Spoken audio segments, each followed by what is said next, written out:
Hello to everyone who is watching this video. We are gonna discuss a paper entitled Emotional Event Perception. It's related to lexical complexity and emotion knowledge. And at the beginning, we are gonna introduce ourselves. I'm Chuyin from Monash University and T Lab, yeah. And Uh, Mike I am Mike. I'm also a PhD student from the same lab. and Chen. Hi, my name is Qian Chen. I'm also a PhD student from this lab. Yeah, and Vishaal. Hi, I'm Vishaal, and I'm a master's student from this lab. Yeah. Oh, very Yeah. different. Yeah. And so I'm gonna give a brief summary of the content of this paper. So I will start now. Although the title and abstract of this paper looks quite generalized, and it's actually, to me, I think it's a very specialized paper.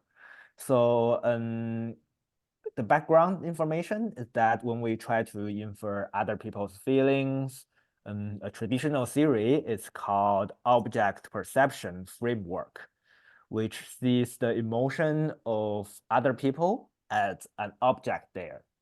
So when the perceiver observes the facial expressions and behaviors, just like we observing the color or shape of an object, to infer what the emotion of other people is. So this view assumes there is a mapping between a specific facial expression and a specific emotion.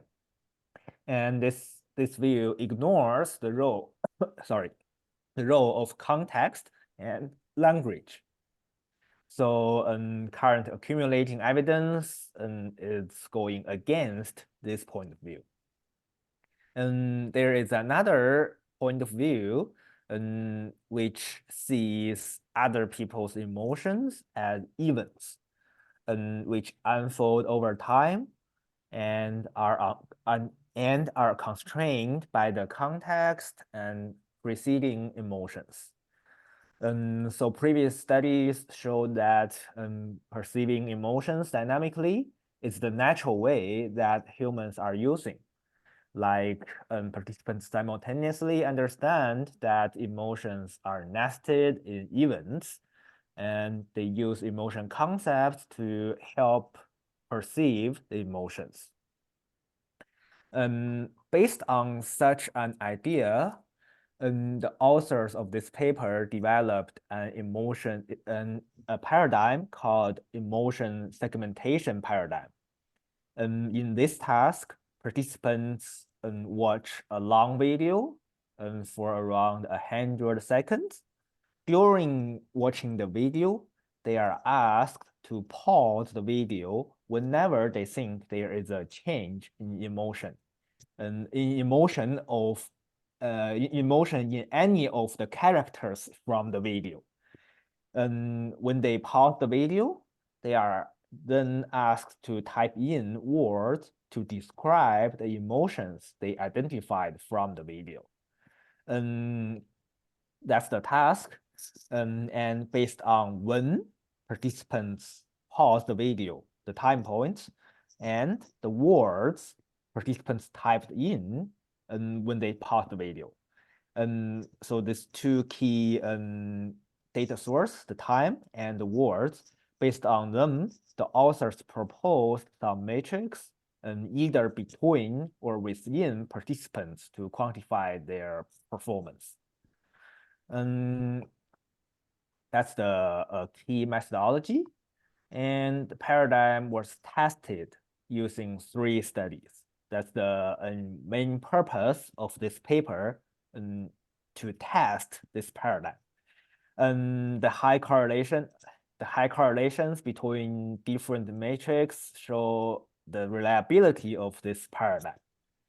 And the authors gave participants 2 existing questionnaires as well, called GRT/S and STEU/B. And these 2 questionnaires or used to measure participants' ability to identify emotions from other people. And the authors find correlations between these scores and the matrix developed by them, which show the convergent validity of this paradigm. And the segmentation performance is also correlated with emotion vocabulary, suggesting the role of semantic understanding of emotion concepts, and it's also important in identifying emotions. So as we can see, the results are mainly focusing on testing the reliability and the validity of this newly developed paradigm.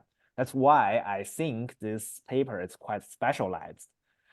After that, besides, there is also a control condition in which participants only did the event segmentation, and it wasn't about emotion change, but only about event change. Results of segmentation ability correlate between the two conditions, showing that segmentation ability might be domain general. But only the emotion segmentation is correlated with emotion vocabulary. This provides some further support for the validity of the paradigm. At the end, the authors discussed a few detailed methodological issues and some potential usages of this paradigm for future studies, such as for clinical populations, educational situations, and cross-cultural studies, etc. That's basically the main point and the overall structure of this paper. So thank you. Yeah. And any comments or questions regarding the paper?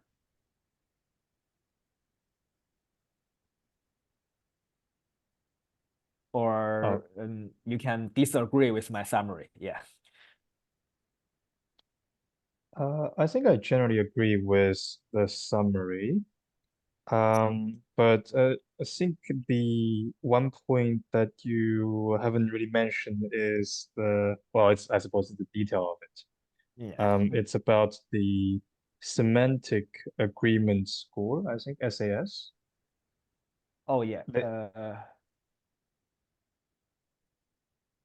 It's between subject.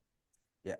Yes, it's the between subject measure that tries to capture the semantic deviation of participants from the main group.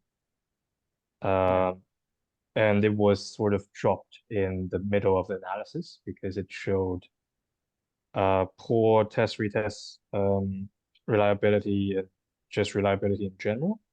And I think it also poorly correlated with the numbers of unique labels and the age of acquirement, which is quite weird, isn't it? I imagine that some of these more sophisticated participants will know a lot of words that can describe emotions. They have high level of segmentation agreement, but they will have low level, or there's no correlation with the semantic agreement in general. So they detect the emotion change, but the word they used does not line up well with the main group. That seems to be my understanding. So when they compute the semantic agreement score, they use a vector set that specializes on they only, how do I say this? It's a set of 70,000 emotion words, right? And then for that vector set is basically they convert 70,000 emotional words into vectors. And I'm thinking maybe it has to do with this set they use, which is not very optimized for looking at semantic agreement. Because if your original set are all emotional words and you want to, and then they are in vectors, then they are supposed to be like these emotional words are already pretty far away to each other in the space because there are only 70,000 of them. But imagine you have a more general set of word vectors with the vocabulary of which includes like all these other words that are not related to emotions, then maybe they can take into account more semantic similarity among the emotion words. I'm not sure if I'm getting my point across. Basically, what I'm Essentially, trying to say is that the word set itself may not be able to capture the similarity between the emotional words that well. Because if you only include emotional words within your training set, then the kind of the large language model may be biased towards finding the differences between them. And then if you use that set to compute the agreement score, then the agreement score may be low. Just saying, I don't know. Ah, that point makes some sense. Yeah. But I have maybe 2 points to add. First one is I'm indeed curious about whether or not this 70,000 of words can fully cover all the response words from actual participants. The authors didn't mention that. I'm curious. And the other one is using word embeddings to quantify the semantic meaning of emotion words has been criticized a lot. So especially when we use some more well-known word embedding models like Word2Vec or Globe, such things, they are seen as they cannot accurately represent emotion words. But here, the authors mentioned the effect VEC word embedding space, and I or anyone who is watching this need to check the original reference to see whether or not this includes some special manipulation and for emotion words in particular. Otherwise, if this just a subset of some other word embedding space, they will have the same problem. Yeah, that's what I want to say. Mainly the reason is, one of the reasons is that this word embeddings represent word associations. So some opposite emotions like happy and sad might occur spontaneously a lot, and then they will be in a structure they will be represented as very close to each other, which do not make sense. So that's one of the reasons. Yeah. Yeah, that's what I want to add. I see. So basically, well, then if the model is built kind of in solely using that 70,000 emotion words, it's probably already optimized compared to like the general language models. Yeah, it depends on whether or not it's designed for emotion words in particular. Yeah, we need to check the original reference of that. Yeah. Yeah, I agree. And I was originally thinking that perhaps because when they're assigning a vector to each words, they have to have certain base assumptions about different emotional categories.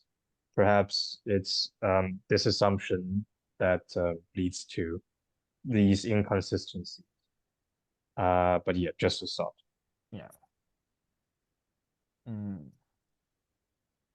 Or it may also have to do with how they calculate that metric,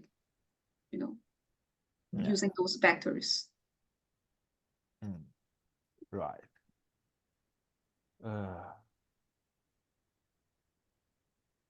So any other comments or missing details that you find interesting?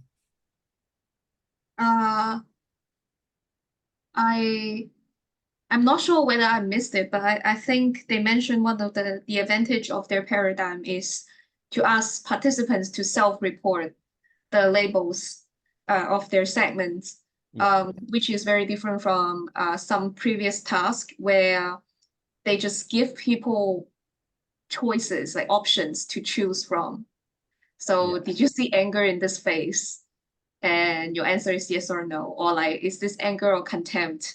And participants' kind of responses will be modulated by the kind of options they offer, and it will kind of misrepresent how we experience and identify emotions in a more naturalistic way in everyday life. And I think that's a very strong advantage of this paradigm. But they do say that for their study one, the stimuli like largely focused on negative emotion like anger, right? And you mentioned something about the paradigm being optimized. What I don't get that part. Well, I didn't say anything about their study one anger part. I just said in general, it's Oh, you mean such in a general, their paradigms optimized? I don't remember saying anything like that. Maybe I misheard you then. No. Oh. Okay. Oh yeah, but what I was saying is I wasn't sure about the effect that they use for computing the score, because I wasn't sure about just training the model on emotional words. Will using this kind of vector will be good for looking for sentiment agreement score. It's not even semantic, it's sentiment agreement score. Because if you train them only on emotion words, then the model is optimized to finding the differences between them, but not the agreement on them. But then Chuyin also mentioned that if you on like the more general language models where they train their model on all kinds of different words, like a million vocabulary, then they are also not optimized for capturing differences between emotional words. So in the end, it's a myth. Well, but they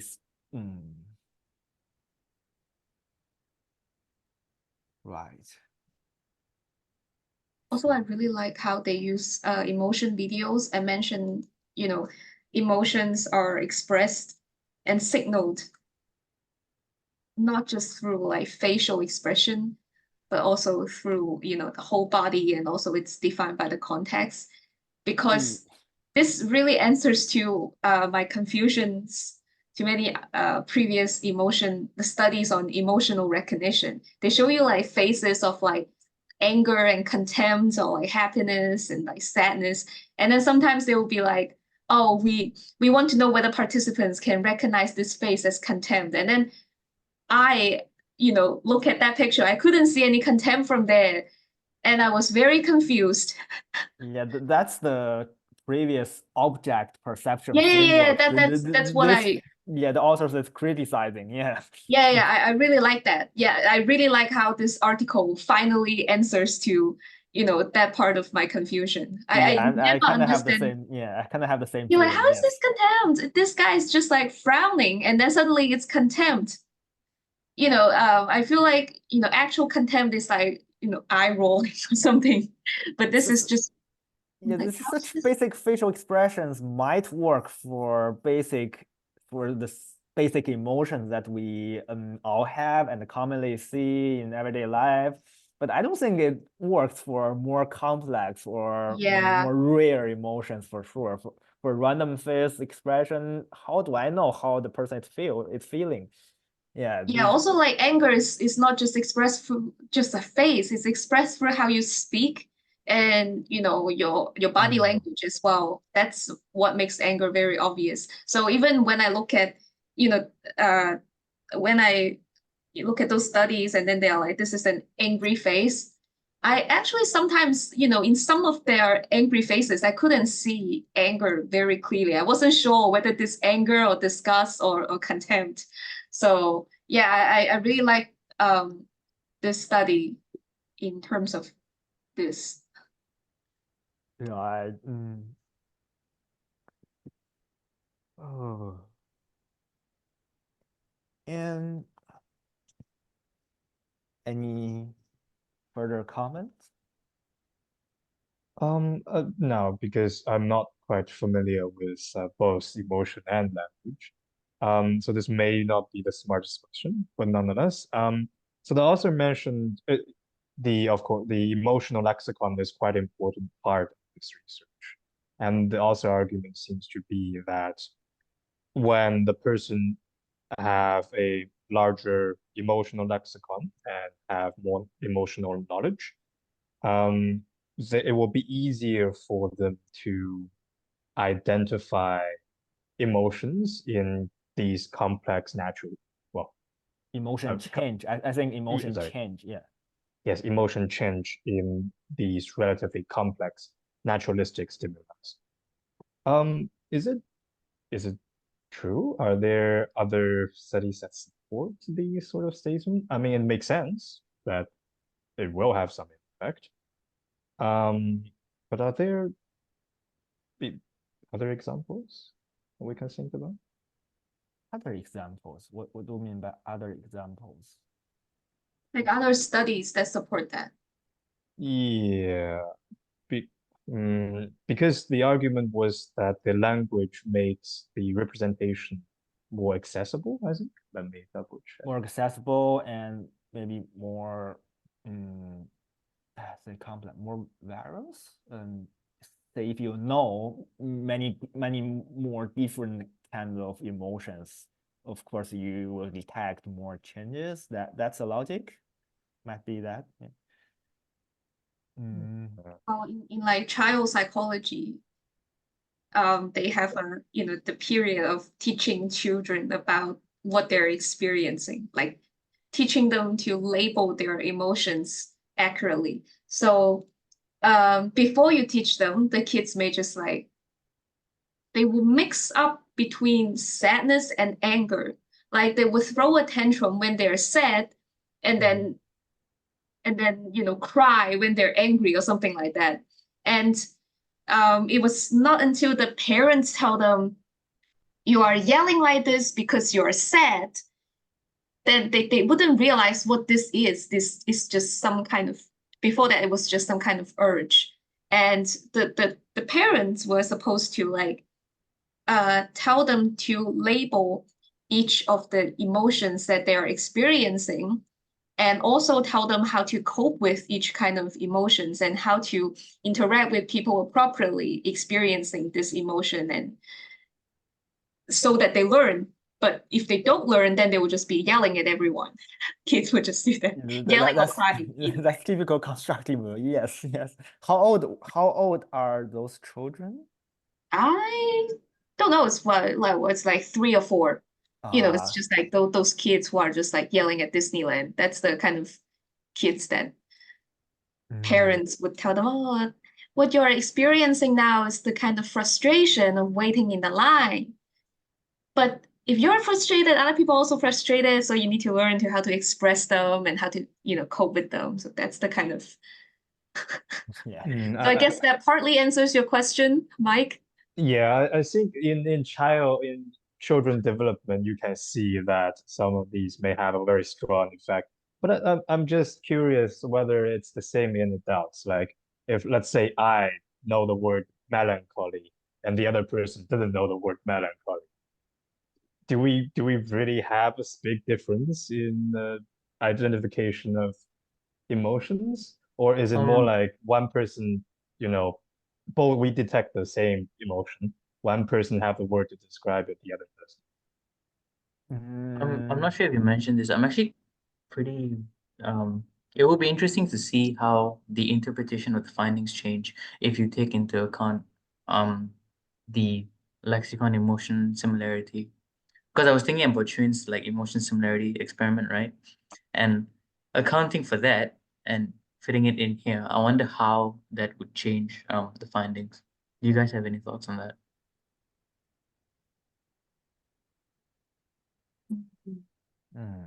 I guess that's trying to cope with the fact that this sentiment agreement part doesn't work, right?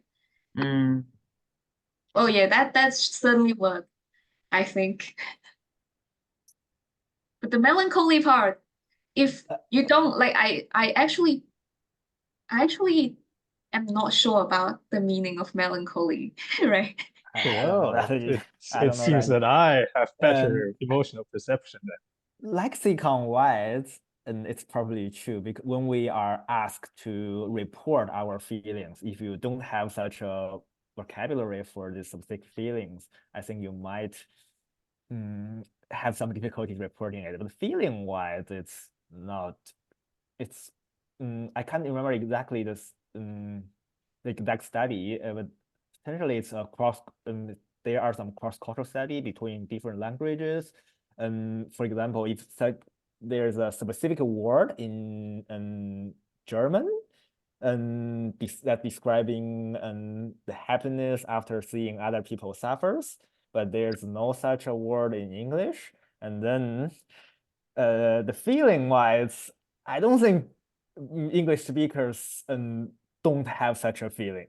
But yeah, when being asked to explicitly report such a feeling, they might have some difficulties. Yeah, that's what I think. Yeah. Maybe like some people would honestly report it as weirdly satisfying, but I guess the likelihood of doing that compared to when you actually have a word, I think if you actually have a word, then it will probably be more likely to be reported. By the way, Chinese also have a word like that, but we don't use it as an emotion word. We just use it as a personality trait or behavior word. Yeah, and it's Like, you are not a doing this. it's not a positive word. Yeah, it's not an emotion word. Yeah, just trying to say like this person is very immoral. Like he does this and he's a horrible Yeah. person. That's it. Yeah. Right.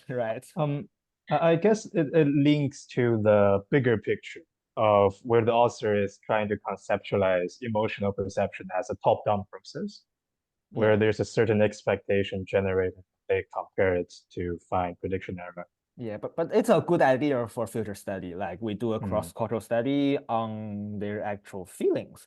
But before that, we need to make sure that they say they are not German speakers or so. Yeah, such kind of an exclusion criteria need to be set. And also the authors mentioned alexithymia as well. This can also be a potential study to investigate what Mike just said. Yeah, like whether without wording, whether or not they can or cannot describe their feelings. Yeah.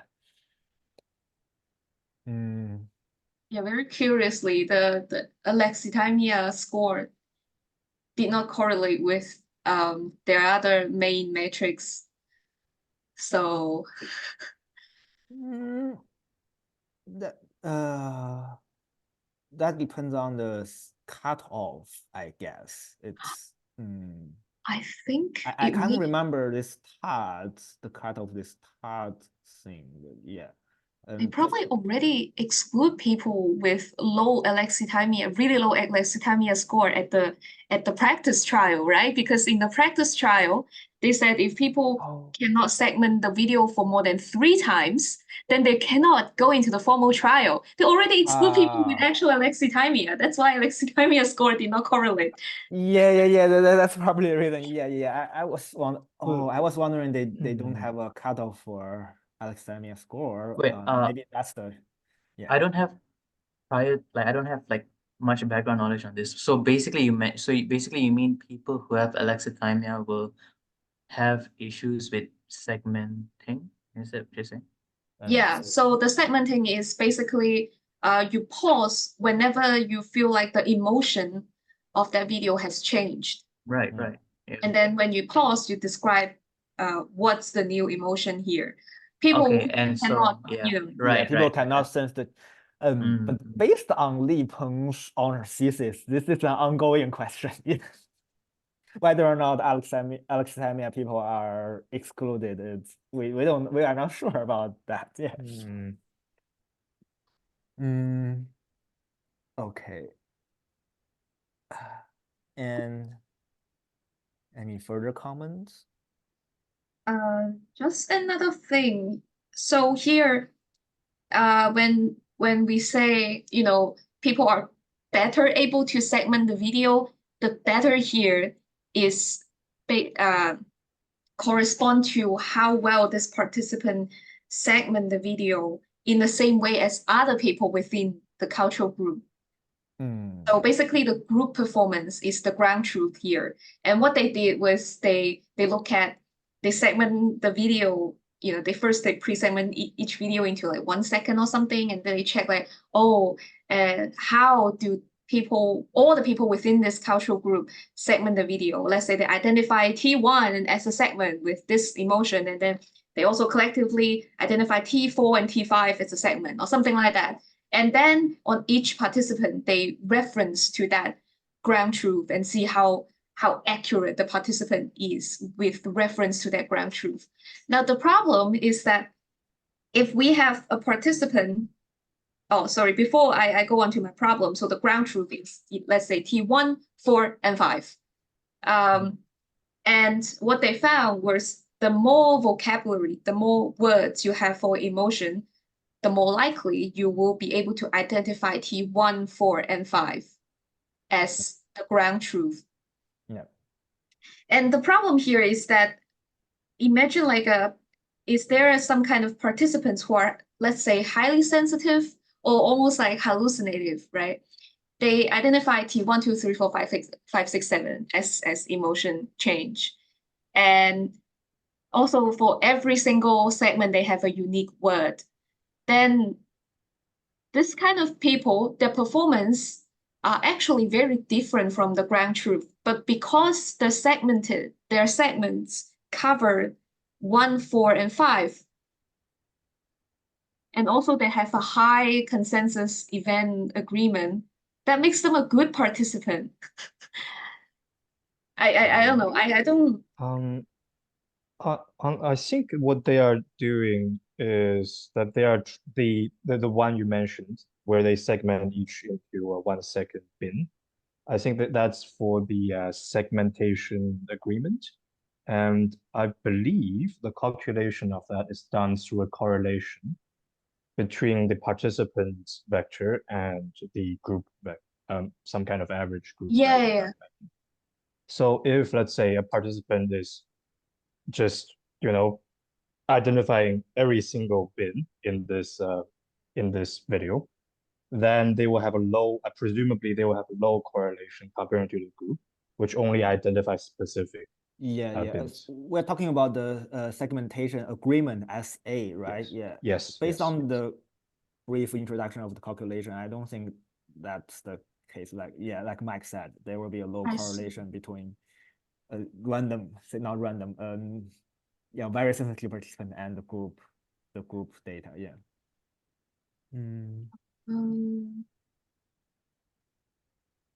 So their consensus event agreement does not, pre-segment them into pre-segment the video into, 1 second bins.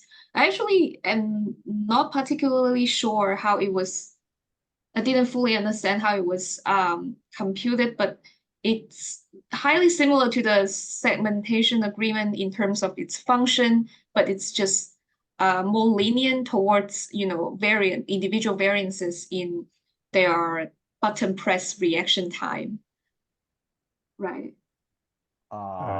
That's the consensus agreement. The consensus event agreement, they allow 800 milliseconds for reaction time. But I don't fully understand how this works. So I know it's related to what Chen just said. So here the consensus event agreement reflects whether individuals segmented the same instances of emotion as the group. So I wasn't sure whether, if they segment a lot and then some of them happens to overlap with the group, will make them a good participant or a bad one. So I can't. I don't fully understand the calculation, so I can't. I'm not sure whether or not this is the case. Yeah, but well, the point that they mentioned was that this is so that if the participants have an earlier detection comparing to the group, they were not overly penalized for that earlier, more sensitive detection. But yeah, I have no idea how exactly the calculation is done. But on the same point, I think they did show that people who have more vocabulary about emotions and more sophisticated vocabularies, they actually do uh, pauses the video more, so they detect the have a finer grain detection of emotion, which is interesting to consider. But Yeah. So yeah, so it comes back to it's slightly different because we don't know whether or not this fine segmentation of videos actually I'll say make sense to the general population or so. So it's hard to say whether or not those people are being too sensitive or they really get the difference between the events. But the idea is quite close to now, right? We don't preset any answers. They use ideas from all the participants from general population as the ground truth. Yeah. Such kind of idea, yes. Yeah, that wasn't like you because I feel like maybe it's just a hunch, but you know, when you say group level performance, you think of an average, like a mean of some sort. So it's like in the middle, right? The number of segments, a number of words is in the middle. But now this middle becomes the ground truth, meaning that this is the like a 100% accuracy. So that's the part that makes me a little bit confused. Well, some popular science does support such an idea that the mean performance is the ground truth. Yeah. I guess it depends on exactly how they calculated it. But yeah, it's just they have some kind of, it's just a deviation from the mean then, is it? Is that the idea? Yeah. Yeah, maybe they would they in the actual calculation they account for this kind of situation so that regardless of whether you are segmenting too much or segmenting too little, you'll be considered as the one that has low agreement.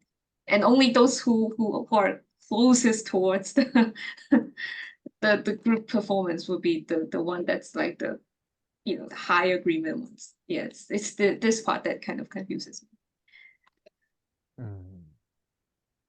Yeah. Yeah, it feels like a sampling question, right? If let's say hypothetically we were to assume we would do the same task for every human being on Earth, then we would have the population data. That would be the ground truth. But of course we can't do that. So if it's a good sample, it's a representative one, then it should be similar to ground truth. Yeah, I get what you're saying. That makes sense to me. Or we can understand this as different focuses. Like if we focus on the sameness across participants, then using group performance as ground truth makes sense. But if we focus on the difference between participants, then it's a bit problematic to me. Yeah.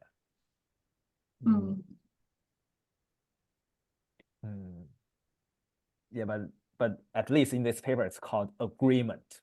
Agreement, in my understanding, it focuses on the sameness. So yeah, to me, it makes sense. Yeah. And then I kind of have some ideas for other studies, for future studies or so. So Chen already mentioned this before, and I think this paradigm can be seen as a type of free report paradigm. At least everything is free. Participants can freely decide when to pause and what words to report. And after that, the experimenters will get a bunch of words and as the descriptions of such a video. And so maybe we can find a way to use those words to construct an overall experience of the whole video. Before we kind of used centroid in word embeddings, but that was used for very short videos or static images. I don't think it can apply to long video for 100 seconds. Yeah, but it would be nice if we can find a way to construct the overall experience of the whole video. And then we can compare between or within participants. And that will be nice. Yeah, that's. Yeah, you can do alignments, but oh well. Yeah, we can do alignment. Yeah, we can do But alignment. there are only 5 words, like meaning you have 5 vectors. It's probably a bit. Oh wait, alignment. It's dependent on the number of dimensions. So success depends on number of dimensions, or depending on number of data points. Oh, I think it's a bit of both. First 5 words are too few for alignments. Yeah. And then secondly, if after checking if I think it's called the effect vibe, right? The effect vibe, and it's usable or suitable for emotion words. We can put the words into such a space. Then the problem of dimensions will be solved. We can use dimensions in dimensions of that space to do the alignment. Yeah, it all depends on how many words the participants reported. Right. Yeah, that's I would imagine aligning one participant to another would be very, very difficult, because first of all, they would pause for different times. So they some segments more and some segments less, some reports more and some reports less. And that's already very hard to align.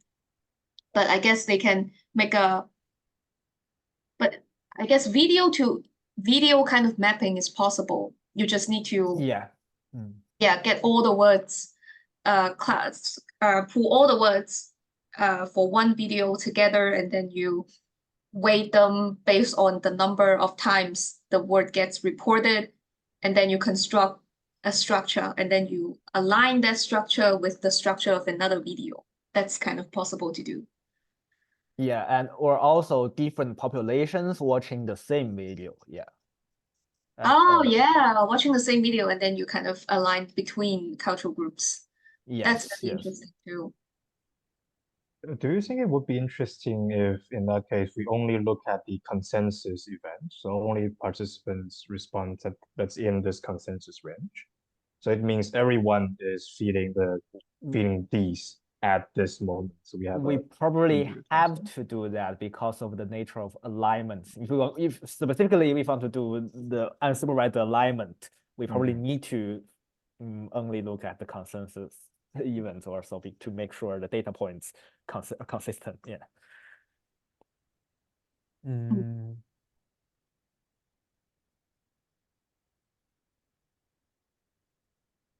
Or wait, maybe it's not the case. Yeah, we need to think deeply on the technical issues, but also we the haven't overall explained. idea. Yeah, the overall idea. We haven't explained what alignment is to the audience, though. Like, it's this very internal discussion. So it's based on a paper that our lab collaborates with Genji Kawakita's paper. It's about studying the experience of color in a structural way. And what they do is to ask people to rate the similarities between many different colors, and then each time they just rate the similarity in a pairwise manner. And then using the similarity, they can construct a multi-dimensional space. And they construct it in per color kind of manner, I guess. And then Yeah. if you want to study whether the experience of this color is similar to experiencing that color, what you do is you perform, use the algorithm to try to align the structure of one color to another. And the success of alignment would tells you whether the experience of the two colors are the same. So that's yeah, and then we can maybe apply this to the emotion videos based on people's word reports, word descriptions of it, and see whether two videos, the experience of two videos can align together.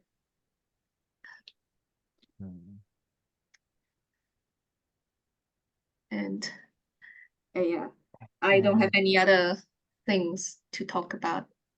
Yeah, nothing from my end. That's it for me as well. Yeah, that's all from me as well. Yeah. Well, it seems that our discussion has, in fact, come to an end. Yep. Well, All right, see ya. see you.